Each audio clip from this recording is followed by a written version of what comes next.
Going to perform contouring exercise. So in contouring, what we do is we take the elevations of the various ground points. So objects which we have plotted on the plane table sheet by radiation method or by intersection method, we have plotted like trees, we have plotted, we have shown the road, we have shown a building, we have shown the electric poles. So we must know the ground elevation of all the points. So once we know ground elevation, we can draw contours. Contours are the points of equal elevation. So we have to find out the equal elevations. If they are not directly available on your plane table, you have to linearly interpolate them. These contours are very important for any of the project to prepare engineering maps, so that we can find out the third dimension of the ground, we can find out the slope, we can find out the topography of the ground. So these details which you have plotted, they are two-dimensional details. Once I show the contours on the top of it, then the map becomes a three-dimensional. That gives you Z dimension.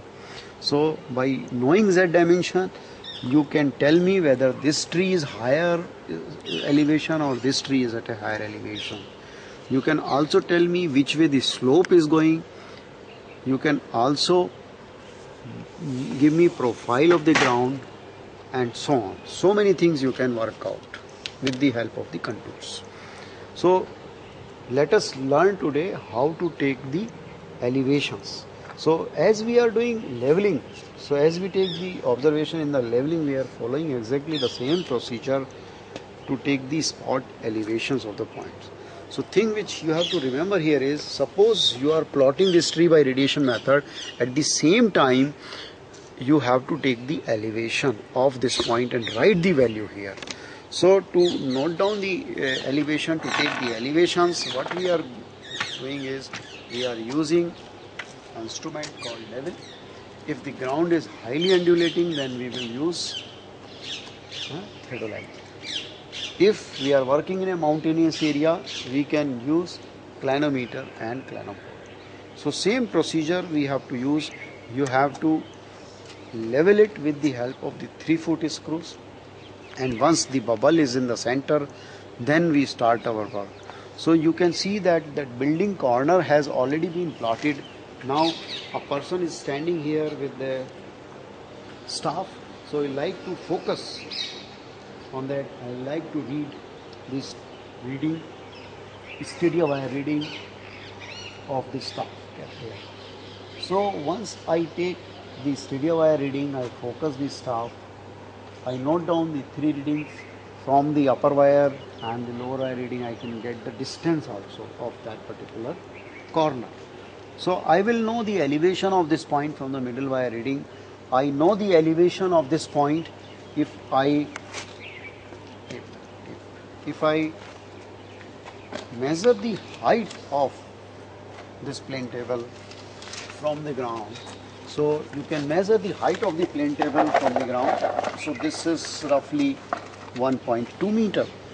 So height of the point is known to you. Add 1.2 meter, subtract the central wire reading, you will get the elevation of the point. So very simple principle of leveling you are using.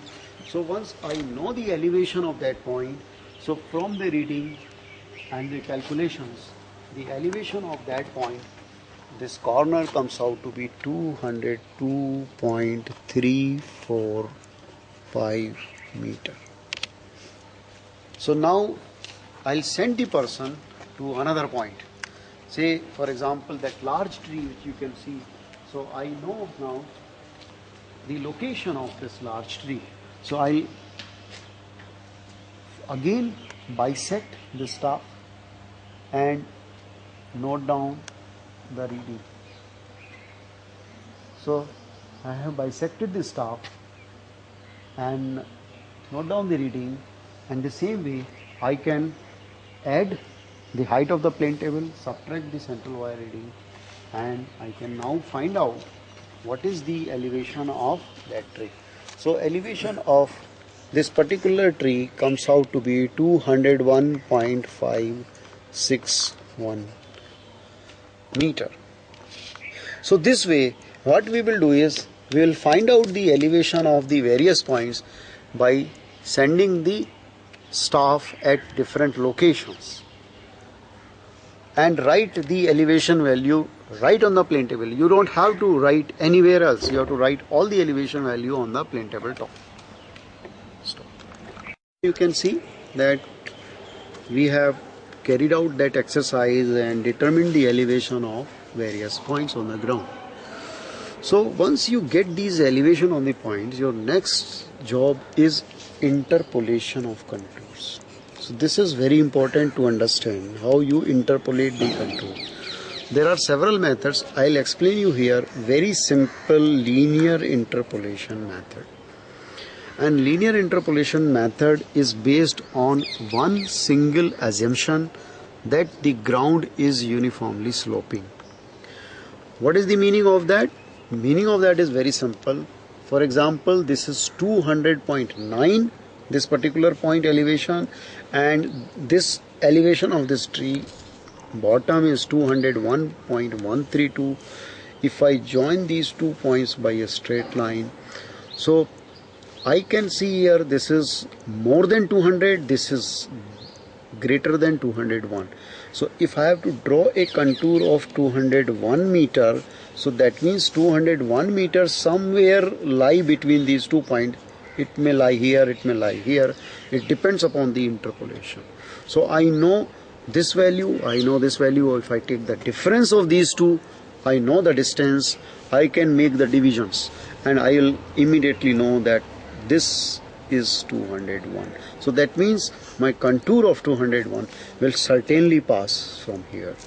So this way we are going to do our linear interpolation. So for example, this is my point 1 where 201 will pass.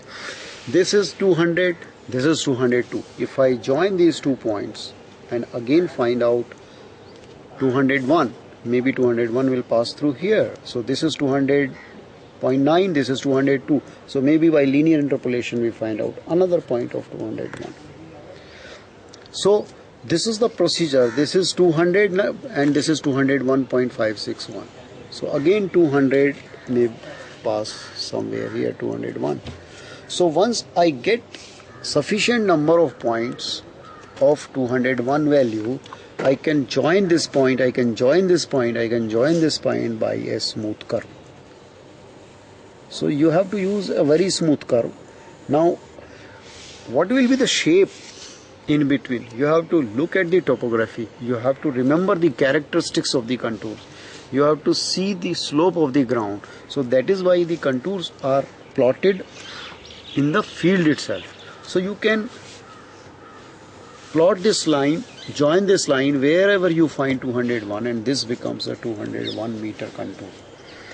Now similarly you can go for, suppose 1 meter is your contour interval, you will like to go for a contour of 200 meter, then you will like to go for the contour of 202 meter.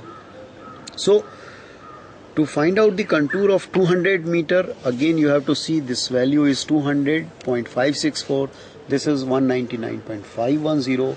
So if I join them by a straight line, I'll find out a point where 200 contour will pass. Between this point and this point, again I can interpolate, probably 200 will pass from here. So I got a point here, I got a point here. Likewise, I can find out many other points and I can join them by a line. So this is the contour of 200.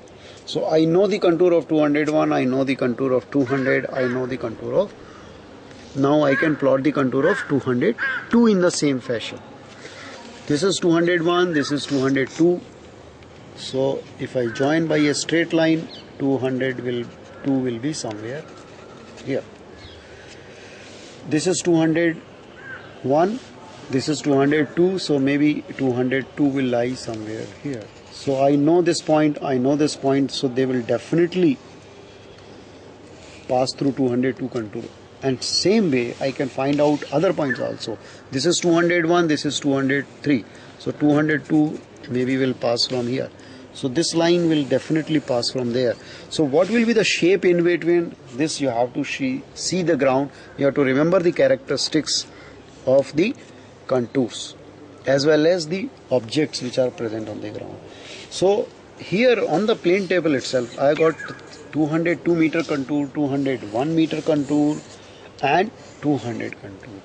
So this way, when you shift your plane table to some other location and you get the elevation in these areas also, you can keep on extending these contours. You keep on interpolating these contours.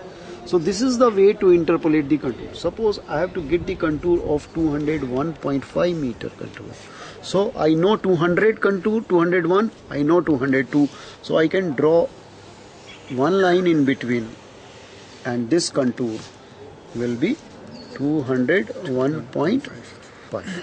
So all this interpolation which I am doing is a linear interpolation. I am not using any mathematical relationships. I am using very simple relationship that ground is uniformly sloping. So I can divide the elevation difference according to the distance and can find out the elevations of the various points. If so that your interpolation is accurate, what you have to remember is that you have to take sufficient number of elevations on the ground. So that means you will not take scattered measurements of elevation. Wherever you will feel that there is a change in the topography, change in the slope, you take the elevations of those points on the ground. So there should be sufficient number of elevations data available to you on the plane table so that your interpolation is more accurate. Denser the number of points, more accurate will be your interpolation. If you are interpolating only with few points, then your contour shape may not be accurate. So this is the way we carry out the contouring in the field. And once you know the contour, then you can find out the slope between the 2 points. I know the elevation here, I know the elevation here, I know this distance, I can calculate the slope. So these contours represent the third dimension of the ground. They will also tell you which way the ground is sloping, which point is higher, which point is lower, and this will also give you the profile. Suppose you draw a line here, you want a profile along this particular line. So several contours will cut this particular line. So you can draw a profile, and profile will give you the shape of the ground, how the shape of the ground is along this particular line. So contours are very, very important to us. What is the difference between a plan and a topographic map? You are preparing a topographic map. Topographic map has a third dimension contour. A plan will have only 2 dimensions, X and Y. So in engineering maps are prepared with the 3 dimension. So that is why these maps are known as a topographic maps, because these maps indicate you third dimension, and such maps are required for engineering planning. Any developmental project, any engineering project requires the third dimension of the ground. So is that clear how to perform this particular? Yes.